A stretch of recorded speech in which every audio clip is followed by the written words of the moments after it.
नमस्कार, मैं हूं शाहबाज खान। आप देख रहे हैं सागर टीवी न्यूज़। सागर में एक बड़ा धरना प्रदर्शन किया गया है किसानों के समर्थन में। पूर्व कैबिनेट मंत्री और वर्तमान देवरी विधायक हर्ष यादव हमारे साथ बात करने के लिए मौजूद हैं। उनसे सीधे मुखातिब होते हैं। सर, स्वागत है सागर टीवी न्यूज़ पर। आप धन्यवाद सागर टीवी न्यूज़, हमारे सब साथियों को बहुत बहुत धन्यवाद। सर, जिस तरह से विरोध प्रदर्शन यहाँ पर हुआ है, क्या कहना चाहेंगे आप? देखिएगा, ये तो शुरुआत है। जिस तरह से मध्य प्रदेश की सरकार किसानों के विरोध में काम कर रही है, केंद्र सरकार के द्वारा जो 3 बिल लाए गए हैं, पूरे प्रदेश के साथ साथ पूरे देश में आग लगी हुई है और किसान आंदोलित है। किसानों का जिस तरह से सभी लोगों के द्वारा, चाहे वो पूर्व सैनिक हों, चाहे प्रशासनिक सेवा के अधिकारी हों, चाहे साहित्यकार हों, आम नागरिकों की संवेदनाएं और शुभेच्छाएं साथ में हैं। और कहीं न कहीं सभी को एहसास हो चुका है कि किसी कानून तीनों किसान विरोधी हैं, देश के हित में नहीं है। कहीं न कहीं इनका दुरुपयोग जिस तरह से मोदी सरकार द्वारा किया जा रहा है, जिस तरह से लोगों के ऊपर थोपे जिनका काम किया जा रहा है, उसका व्यापक विरोध हो रहा है। सर, कांग्रेस जो है लगातार इसको लेकर विरोध प्रदर्शन कर रही है, किसानों के समर्थन में खड़ी हुई है। और जिस तरह से बात कही जा रही है कि जो आगामी 20 तारीख के बाद राजभवन घेराव किया जाएगा, सर उसकी क्या रणनीति है, कैसे क्या रहेगा? देखिएगा, हमारे नेता कमलनाथ जी ने व्यापक कार्य योजना बनाई है। पूरे प्रदेश में पूरे जिला मुख्यालयों पर कार्यक्रम हो रहे हैं। 15 तारीख तक लगातार कार्यक्रम है। उसके बाद 20 तारीख को मुरैना में हम लोग कूच करेंगे। पूरे मध्य प्रदेश के किसान, कांग्रेस साथीगण, सब लोग पूरी जोश और उत्साह के साथ दिल्ली की तरफ कूच करेंगे। मुरैना में सब इकट्ठे होंगे और कहीं ना कहीं मध्य प्रदेश की ताकत दिल्ली में दिखाई देगी। 23 तारीख को कमलनाथ जी के नेतृत्व में राजभवन का घेराव की तैयारी है हम लोगों की। पूरे प्रदेश के लोग राजभवन घेरेंगे और एक ही मांग है हम लोगों की कि तीनों कृषि बिल जो काले कानून है वो वापस हों। सर, जिस तरह से आज सुप्रीम कोर्ट ने एक बात कही है कि आप समाधान निकालेंगे कि हम निकालें, इस तरह की जो बात सामने आई है, उसको लेकर के आप कैसे देखते हैं इसको लेकर? ये माननीय सुप्रीम कोर्ट के द्वारा उच्चतम न्यायालय के द्वारा जो टिप्पणी की गई है, जो बात कही गई है, बेहद गंभीर है।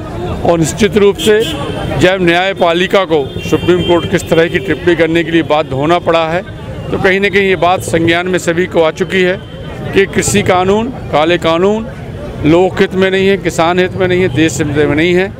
और कहीं ना कहीं एक संकेत है और देश के नेता मोदी जी को, केंद्र सरकार को ये संकेत दिया है कि आप इसके बारे में शीघ्र निर्णय लें। जिस तरह से तारीख पे तारीख बढ़ाकर किसान आंदोलन को कमज़ोर करने का प्रयास किया जा रहा है, मगर आज मैं आप लोगों को बताना चाहता हूँ, जिस दिन से ये आंदोलन शुरू हुआ है लगातार व्यापक होता जा रहा है, विपरीत परिस्थितियों में, विपरीत मौसम में।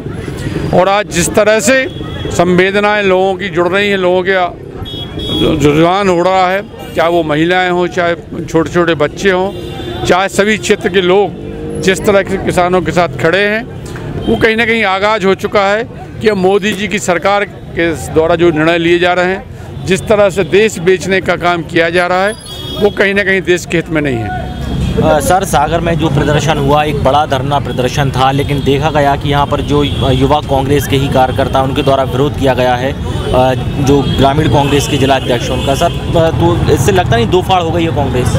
नहीं, ये कहीं कुछ नहीं है। लोगों, हमारे युवा साथियों का जोश उत्साह रहता है। निश्चित रूप से जो भी आंदोलन होते हैं युवा जोश उत्साह के साथ होता है। और कहीं न कहीं हम लोगों ने पूरी ताकत से, चाहे वो महिला कांग्रेस हो, चाहे सेवा दल हो, चाहे जिला कांग्रेस कमेटी हो, चाहे NSU हो, चाहे सेवा दल हो, चाहे यूथ कांग्रेस हो, सभी लोगों ने पूरी ताकत से इसमें शिरकत की है और पूरी ताकत से ये संघनाद किया है जिले के नेताओं ने कि भारतीय जनता पार्टी के द्वारा थोपे गए ये तीनों कानून वापस होना चाहिए। और हम लोगों में कहीं कोई मतभेद नहीं है, कोई मतभेद नहीं है। एक सवाल और भी है सर, अभी हाल ही में आपके क्षेत्र में देवरी विधानसभा है, वहाँ पर अतिक्रमण की कार्रवाई होती जोर शोर से। आपने ये आरोप लगाया था कि गरीबों को निशाना बनाया जा रहा है और उन पर कार्रवाई की जा रही है, उनके मकान तोड़े जा रहे हैं। मेरा स्पष्ट आरोप है और मेरा स्पष्ट कहना भी है, आरोप नहीं कहना भी है, जिस तरह से भारतीय जनता पार्टी का सरकार के द्वारा चीन कर चिन्हित करके लोगों को पर कार्रवाई की जा रही है, चाहे देवरी विधानसभा की बात हो, चाहे सागर जिले की बात हो, चाहे पूर्व मध्य प्रदेश की बात हो। यदि इनमें नैतिक साहस है भारतीय जनता पार्टी की मुखिया शिवराज सिंह जी में, जिस तरह से भू माफियाओं के खिलाफ कमलनाथ जी ने कार्रवाई की थी, खाद्य माफियाओं के खिलाफ कार्रवाई की थी, मिलावटखोरों के खिलाफ कार्रवाई की थी, वो नैतिकता के साथ, पूरी ताकत के साथ भारतीय जनता पार्टी के मुखिया शिवराज सिंह जी करें। अभी तो ये हो रहा है कि मात्र कांग्रेस के कार्यकर्ताओं के ऊपर, वो गरीब जन जो कहीं ना कहीं अपना जीवन यापन कर रहे हैं, अपना रोजी रोटी का गुजर बसर कर रहे हैं, उनका आशियाना तोड़ने का प्रयास किया जा रहा है, उनको उजाड़ने का काम किया जा रहा है। बहुत सारे लोग पूरे ज़िले के लोग जानते हैं, पूरे क्षेत्र के लोग जानते हैं, देवरी क्षेत्र के लोग जानते हैं। बहुत सारे लोग आज भी भारतीय जनता पार्टी के लोग भू माफिया सरकारी जगह पे काबिज हैं, बड़े बड़े अट्टालिका बनाई हुई, भवन बने हुए हैं, उनके खिलाफ कार्रवाई करें तो एहसास होगा कि हाँ, ये सही कार्रवाई है। निश्चित रूप से भारतीय जनता पार्टी के द्वारा बदले की कार्रवाई भारतीय जनता पार्टी के नेताओं के इशारों पर की जा रही है। हम लोग इसकी घोर निंदा करते हैं और बेहद तरीके से इसका हम लोग विरोध करेंगे। सर, मंत्रिमंडल विस्तार पर क्या कहेंगे? 3 मंत्री हुए हैं सागर जिले से।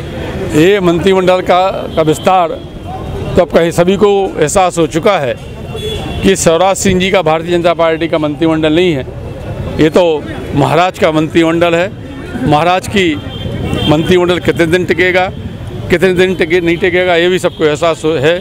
और कहीं ना कहीं हमारी एक बात ज़रूर है, भारतीय जनता पार्टी के वरिष्ठ नेता और वो पूर्व मंत्री हो, चाहे वर्तमान विधायक वरिष्ठ हों, सब अपने आप को दुखी महसूस कर रहे हैं कि कहीं ना कहीं जिस तरह से उनकी उपेक्षा हुई है, जिस तरह से उनके साथ व्यवहार हुआ है, वो आज सबको दिखाई दे रहा है कि आज सरकार बचाने के लिए भारतीय जनता पार्टी के निष्ठावान कार्यकर्ताओं की उपेक्षा करके महाराज का मंत्रिमंडल बनाया गया है। सर, सागर जिले के लिहाज से कैसे देखते हैं? 3 मंत्री हैं सागर का।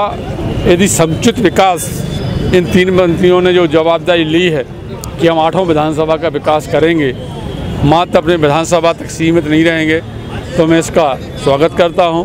और मैं अपेक्षा भी करता हूं कि 3 साल जो हमारे सामने हैं, 3 सालों में पूरे सागर का उसी तरह से विकास होगा जिस तरह से जहां से निर्वाचित होकर पहुंचे हैं विधायकगण और वर्तमान में मंत्री हैं, चाहे वो सुर्खी हो, चाहे वो खुरई हो, चाहे रेली हो।